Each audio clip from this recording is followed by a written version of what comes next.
দর্শক, এই মুহূর্তে সংসদ ভবনে আছেন বিশেষ প্রতিনিধি আহমেদ সরোয়ার। সরাসরি যুক্ত হচ্ছি তার সঙ্গে। সরোয়ার, বৈঠকে কি নিয়ে আলোচনা হলো, এই বিষয়ে কিছু জানতে পেরেছেন কি?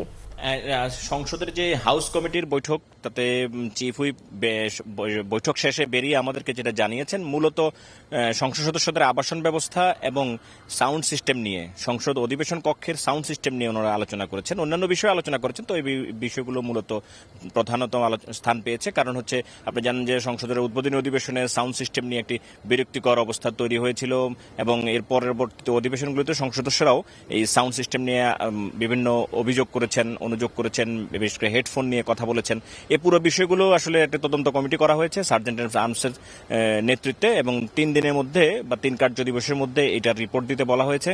চিফ হুইপ যেটা বলেছেন যে তারা ধারণা করছেন যে এটা হয়তো সাবোটাজের জন্য করা হতে পারে। তারপর এটা সাবোটাজ নাকি সিস্টেমের ত্রুটি, এইটা আসলে এই কমিটি, তদন্ত কমিটি বের করে দেবেন। তারপর আজকের কমিটিতে এই বিষয়ে বিশেষজ্ঞ যে বুয়েটের কয়েকজন অধ্যাপকও মনে হয় এই বৈঠকে যোগ দিয়েছেন। তারা আসলে বুঝতে চেয়েছেন যে এইটা কারণটা কি, কারিগরি ত্রুটি নাকি মানে সরকারকে বা সংসদকে বিব্রত করার জন্য এই অবস্থা তৈরি করা হয়েছে, সেটা বিষয়। আর সংসদ সদস্যদের আবাসন, চিফ হুইপ যেটা বলেছেন যে এবার সংসদ অনেক বেশি প্রাণবন্ত এবং কার্যকর করার প্রচেষ্টা রয়েছে তাদের, সেই জন্য সকল সদস্যরা যাতে সংসদ ভবনের আশেপাশে থাকতে পারেন এবং সংসদের এমপি হোস্টেলগুলোতে থাকতে পারেন, সেই জন্য ব্যবস্থা নিতে বলা হয়েছে। এবং 10 এপ্রিলের মধ্যে যাতে সংসদ সদস্যরা এই এমপি হোস্টেলে উঠতে পারেন, সেই ব্যবস্থা নেওয়ার জন্য গণপূর্তকে বলা হয়েছে। আর আপনাকে ধন্যবাদ।